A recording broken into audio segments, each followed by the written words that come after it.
Sash. How are you today? I'm well. How are you, Jill? Good. Thank you for allowing me to coach you.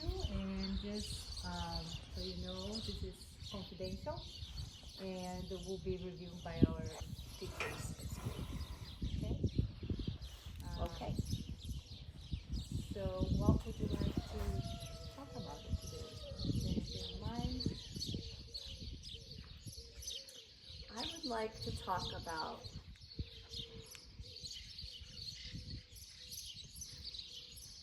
getting things done without being directive. Without being directed. Gio, speak up for the sake of the video. Okay. So what I mean when I say that is it's very simple. My natural place is to see what needs to be done and say, okay, we're going to do this, we're going to do this, right? And I've been working a lot on trying to help myself take a step back and let other people figure things out. I do this with my kids a lot. And then at some point, it's like, there's no time. I'm just going to tell you what to do. And that takes the decision away, right? Mm-hmm. So I think it's helping myself come up with a strategy. I want an actual strategy that I figure out here where I cue myself, okay, just you need to step back and let somebody else make that decision. It's showing up a lot in my work right now because I have a brand new team and there's a lot of pressure because there's a lot of like heavy duty deadlines. The biggest fundraiser of the year is in a week from now, and there was just a lot that needed to get done very quickly. And it's easy when you know how to do it to just tell people, you do this, you do this, you do this, but that doesn't help them develop and grow, right? So finding that middle ground between I know how to do it and I need it done, but I also need you to learn how to do it. I don't know what it is exactly I'm looking for here, but I think a strategy to help myself clue in when I'm switching over to being directive, to remind myself to be more supportive and development focused. And so just to get the intention, you want to be less directive and more supportive. I'd still like to get things done and do it in a way that's supportive of other people figuring out how they can do it. Okay. And how that could be?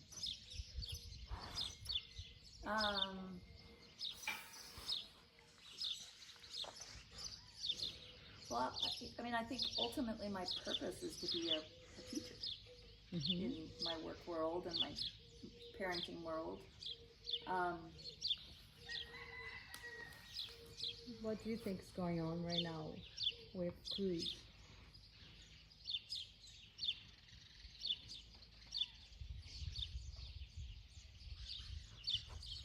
Well, I was leaning on him, maybe. I was putting too much pressure on him. Maybe that's the kind of thing. And what else maybe you've been different in the world? What else do you think you could be applying that much pressure? Everywhere. Everywhere? Yeah.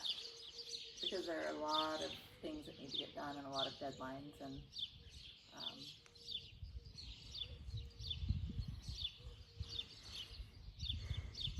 so I'm putting a lot of pressure on a lot of people to get things that need to happen, and it's for their own good. Similar to this morning with putting pressure on him to help him learn that it's okay to be caught and come out, right, for his own good. How's that working when you put that pressure? It's working. It's all getting done, and the team that I'm working with is happy and coming along and pulling together. But it's also a lot more intense than I'd like it to be all the time. I'd like to be able to offer them some ease. and give them time to process and learn, and then not just move right on to the next thing. And I've been putting things in place so that that can happen, but there are some days where you just need to get things done, and it's like there's, we're gonna have to just barrel ahead, and there's no time to stop and unpack this, And I don't really like the way that feels. How would it be if you were to explore this feeling of putting pressure or exploring a little bit less of pressure and more support with crews, whatever you're going to explore? How would that feel? Or let me reframe, what would you like to explore with him? First of all, I love his little mustache. He has this cute little mustache. And I don't know. I'll take a walk with him and we'll just see. Okay. I think in this situation, I don't really have something I need him to get done, and I'm happy to just be together, right? Mm-hmm. And maybe figuring out how to remember that feeling Mm-hmm. and resurrect it even when I need somebody to get something done. Mm-hmm. Maybe that's the thing. Okay. I feel like there's something there.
All right. Do you mind if you talk a little bit about what your experience right there? What did you notice?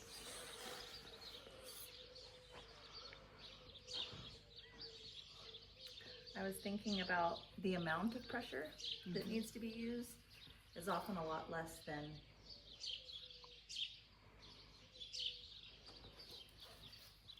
I'm putting on situations, right? But actually pressure can be good too. So it's sort of it can be a medicine or it can be a poison depending on how it's used, is kind of what I was thinking about.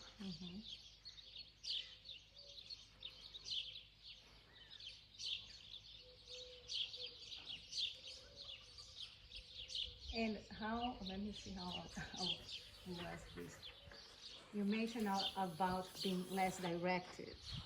How do you think that would work, being less directive in this situation? I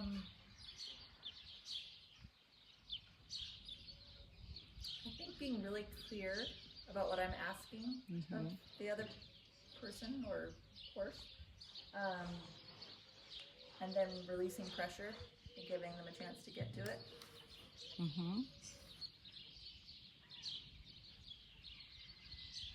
And at work, how would you release the pressure?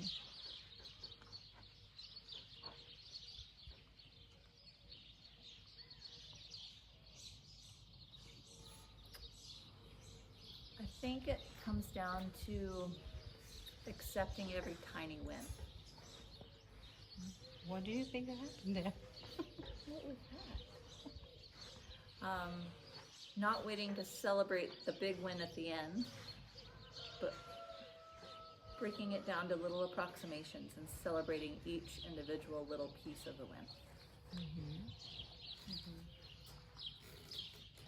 As you speak this, how do you feel and what do you think Cruz is thinking?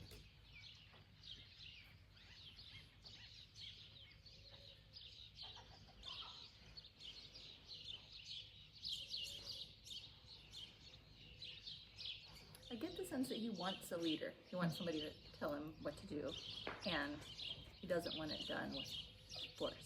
And, you know.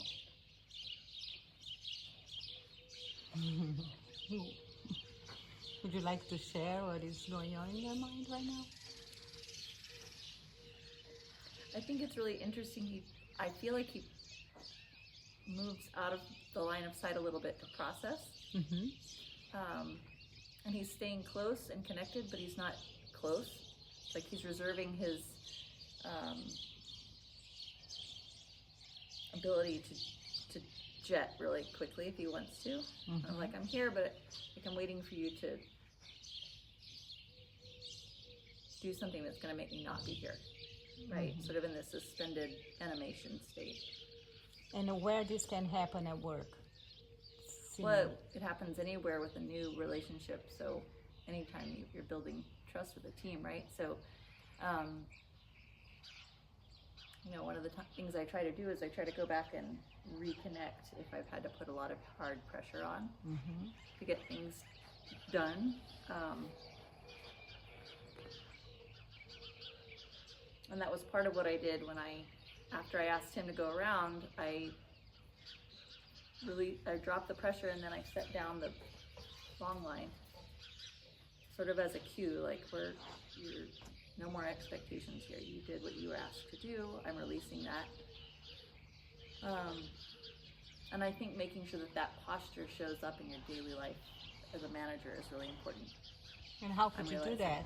How could you bring that to your daily life?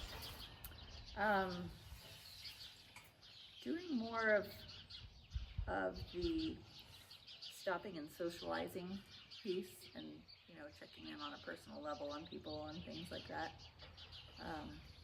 That's something I've been working on for a long time, to take the time,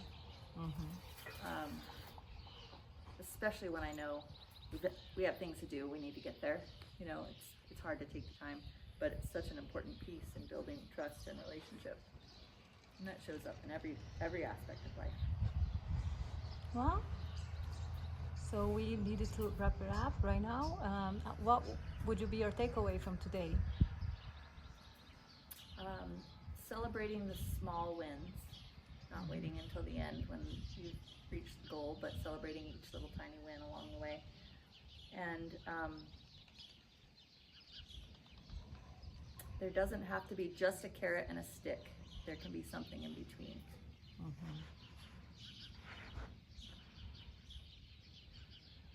Do you feel completed? I do. Thank you. Thank you.